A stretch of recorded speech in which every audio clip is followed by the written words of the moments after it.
Happy New Year, and welcome to County Magazine, a chance to find out what's new across Fairfax County. I'm Brian Ashby. On this edition, we'll meet local musical act Veronneau and learn about being professional artists in Fairfax County. Then, I'll talk with Stuart Holt, President and CEO of ArtsFairfax, about their comprehensive and revealing artist survey. Plus, we'll take a behind-the-scenes look at what happens with all that plastic you've been recycling.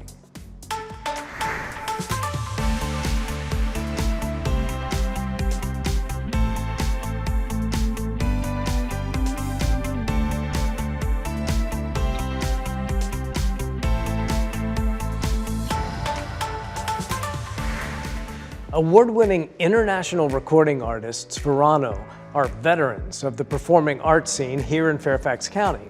They've been delighting audiences for years with their jazzy, folksy, bluesy duets. We recently caught up with vocalist Lynn Veronneau and guitarist Ken Avis to talk about life as artists in Fairfax County.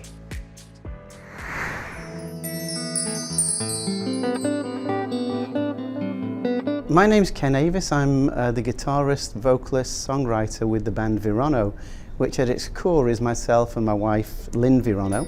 We've been performing full-time in this area for nearly 15 years. We perform multilingual songs, classic songs from France, Brazil, Latin America, as well as America, in the areas of swing, bossa nova, folk, all kinds of styles, and then we have our own original songs as well.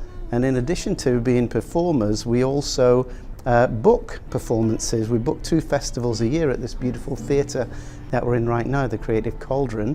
And we have a record label which supports mainly DC area, Fairfax area musicians, releasing 3 or 4 albums a year.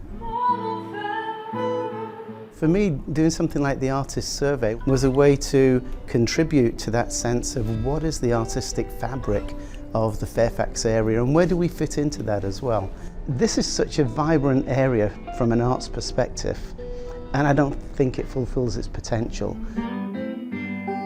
I think the biggest challenge for artists, particularly musicians, but probably for all artists, is finding an audience. So one of the biggest challenges is getting the word out to people about what's going on and where it's happening and when it's happening. We used to have newspapers and papers like the City Paper, which would have pages and pages of listings telling you what was going on, and we don't have that anymore. That's been replaced by the internet. But it's so diverse that you've got to be in the know to know where to go to find the information. And there's no kind of central space where you can go and say, okay, I want to go out on Friday night, what are the possibilities? And that's something that we really badly need. There was a comment in the survey that 75% of their work is outside of the Fairfax region, and that certainly reflects our situation. And when we're in this area, more often than not, we're performing in Washington, DC, or even over on the Eastern Shore, rather than in Fairfax or Northern Virginia. We've got lots of big venues, which are bringing in the out-of-town national and international acts, but very few of the smaller venues. And that's the thing that we could do a lot more to work on. I think the ArtsFairfax, they did the survey, shows that they care about this, and of course they're limited by how much funding they have, how many people they have to work on this, and they've already taken some steps. The Fairfax Parks are putting on an amazing series of outdoor shows for free to the public all through the summer. Libraries are increasingly putting on live performance. But I would love to see them doing more of that, and I would love to see them build their website, their What's On guide, so it's a bigger, more comprehensive guide. The audience for Fairfax Arts is broader than Fairfax itself. In terms of the community, what I would really like to see is either go out to performances, be part of the audience, support those efforts when they are there, or stay in and bring the arts to you. I mean, a lot of music outside of this area takes place in people's living rooms and backyards, just to make arts happen everywhere, and that would make the place so much more vibrant for everybody.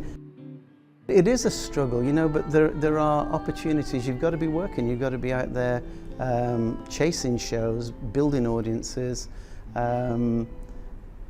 You got to have a plan B as well. You know, a lot of artists are teaching, and that's how they supplement their income. A lot of artists are just constantly looking to expand their activities.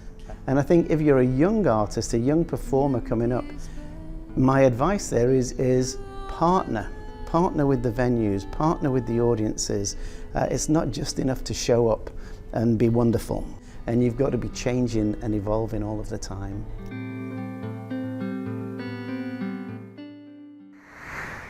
With us to discuss the state of the arts in Fairfax County and the recent artist survey is Stuart Holt, President and CEO of ArtsFairfax, the region's premier arts organization. Stuart, welcome to County Magazine. Thank you so much. So tell us a little about ArtsFairfax. Sure. ArtsFairfax is the nonprofit local arts agency designed to amplify and invest in the arts for all of Fairfax County. Through our website, our social media, our grants programs, our professional development, and a myriad of other programs, we are ensuring that the arts not only thrive, but they flourish in Fairfax County. So what was the Regional Arts Survey? Tell us about that. Yeah, so the Regional Artist Survey was a 2-year project that looked to collect data on the individual artist community within the Fairfax region. You know, as the local arts agency, we had a long history, and we still do, of supporting arts organizations through granting and other programs, but we hadn't collected any real data on the individual artist community and how we could better serve them.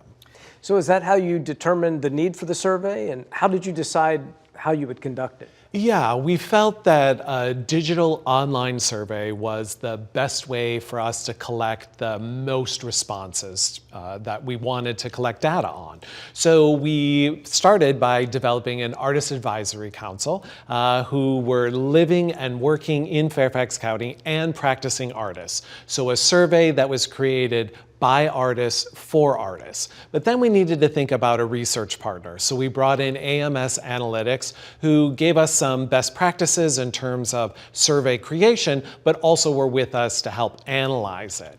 We wanted to collect the most data possible, so the survey was available not only in English, but also in Farsi, Hindu, Korean, Spanish, and of course, English. We also, as I said, made it a 5-minute survey. Being short was important for us, and we pushed it out through a variety of channels, and it was available for 6 months. So then what were the results? What did you discover about what artists in Fairfax County needed? Yeah, so we ended up getting a bit over 1,400 responses, but when we put the lens of practicing artists and living or working in Fairfax County, that dropped down to just over 1,000 responses. But the responses that we got were really enlightening. One, Fairfax County is a flourishing arts community with lots of artists, which we kind of already knew, but it's always good to have data to back it up. Sure. Number two, we discovered that individual artists need financial support, just like our arts organizations. So they needed money to be able to do their work. Number three, they need space. Space to create their work, but also space to present their work. Over 50% of the respondents told us that they are presenting over 75% of their work outside of the Fairfax regional area, which means that we as an audience are really missing out on artistic opportunities that these artists are presenting. And then, of course, the final piece was something that ArtsFairfax had been aware of for a while, and that artists need opportunities to network, to know about opportunities that exist for them, and how they might be able to promote or engage with other artists in their work.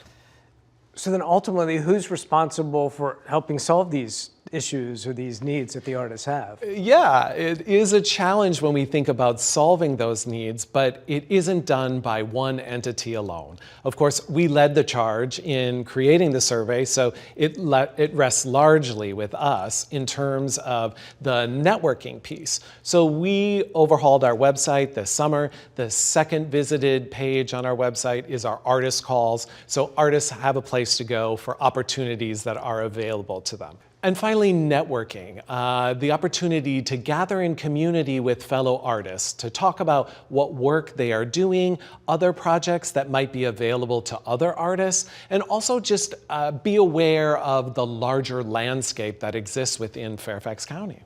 So Stuart, as an organization, how do you get government to help create more opportunities? That's always a great question. We do have a beautiful relationship with Fairfax County.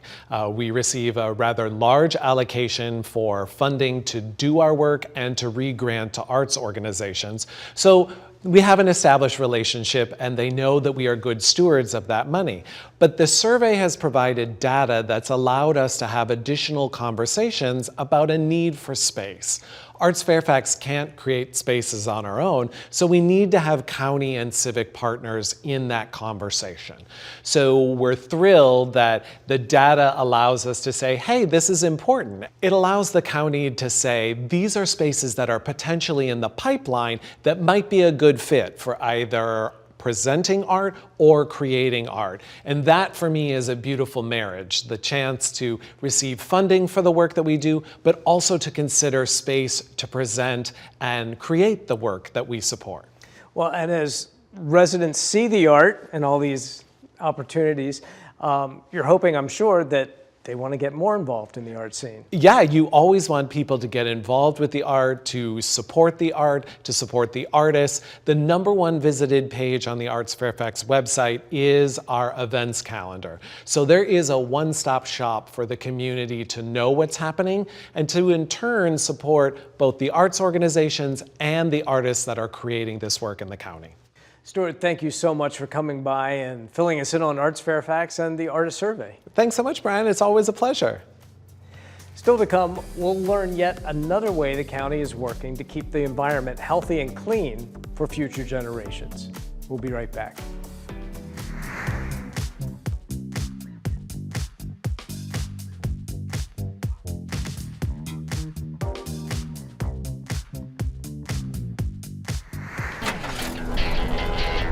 Aggressive driving.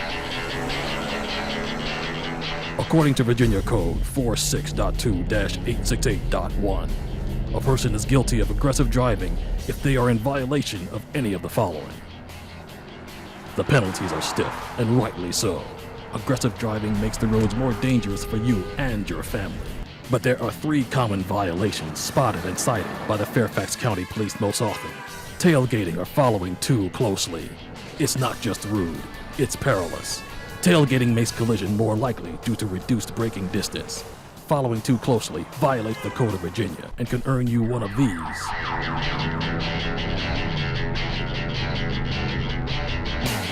Excessive lane changing or weaving. Chances are you're no stunt driver. You're probably not even close. So you'd best leave this maneuver to the professionals. And the #1 killer on the road? Speeding. Unless you take a jump to light speed, the extra miles per hour you travel over the speed limit when you're late won't get you there significantly sooner. Add passing to the right to excessive speed, and you have the perfect bonehead move. Drivers to the left may not be expecting faster traffic to the right because it doesn't belong there. Do your part. Cut back on these and other bad aggressive driving habits, and help make Fairfax County a better place to drive. Reduce, reuse, and recycle. It's the modern day mantra reminding us that a healthier environment is within easy reach. We reduce when we can, and we reuse what we can. That's simple. But what happens after you drop your plastics in the recycling bin? That part is not so simple. Take a look.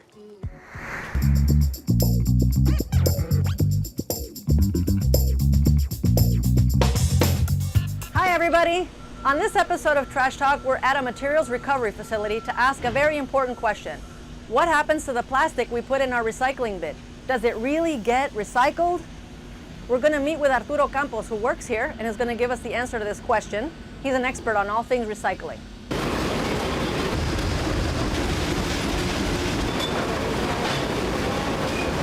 Hey Arturo, nice to see you. Thanks so much for receiving us today. So I have some things for you to look at, and hopefully you can tell us if these items are accepted in your recycling plant. Yeah, absolutely. All 4 of these can be accepted into our plant, no problem. I know the biggest question I get usually is about the lids. Best thing I can tell you is leave the lid on. That way, because if it's too small, it's just going to go through the screen, so it's not going to get recycled. So it's best to always leave the lids on. So what we tell people, though, is that to look at the shape of the plastic, so not to be so worried about what the triangle says on the bottom, but to look, and so we tell them, like, when in doubt, if it has a neck, then it can be recycled. Is that true for the most part? Yeah, for the most part, yes. And then 2 more things that are made of plastic. As far as the razor, yes, it's plastic, but it also, you know, it has the metal inside, Right. And it's also very tiny, so chances are it's not going to get anywhere. It's going to get put in the trash because it's going to go right through our stars, our screens. Okay.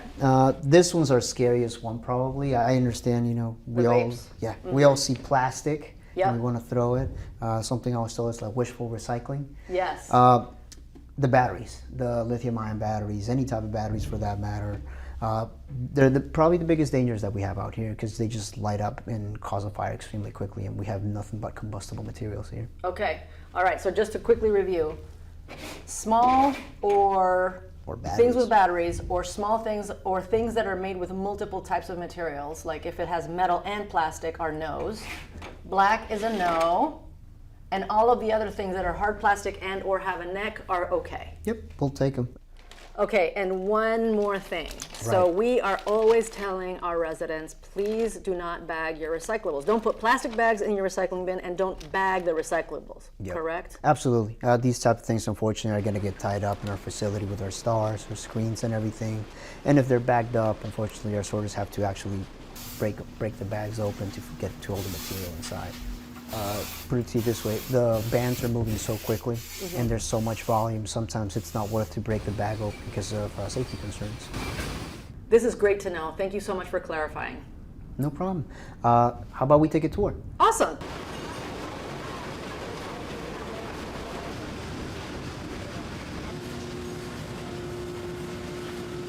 And here you have all the bales already made into commodities. You have your HDPE natural, you have your color, everything is ready to be shipped out in containers all across the US and international. Oh, that's fantastic. So what kind of products does this plastic get made into? Like household items? Yep, household items, brand new plastics you're gonna see at your home, even fabric sometimes. Wow, that's so interesting. Thank you so much for helping us answer these important questions. I really appreciate your time. Thank you guys for coming. So as you can see, and we all know this, there's so much plastic in the world. We really need to figure out ways to reduce the amount of plastic. And one way to do that is to recycle what we can. It will get made into new things, as you can see here. But if we really want to cut down on the amount of plastic there is, we need to figure out other ways to reduce it. And that's all for today on Trash Talk. We'll catch you next time.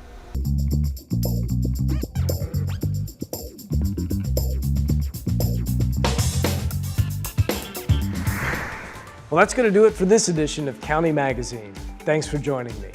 Remember, there are countless ways to get involved in your community and make Fairfax County an even better place to live, work, and play. And one of those ways is to become a patron of the arts. This year, resolve to take in more of the culture that Fairfax County has to offer. I'm Brian Ashby, and we'll see you next time on County Magazine.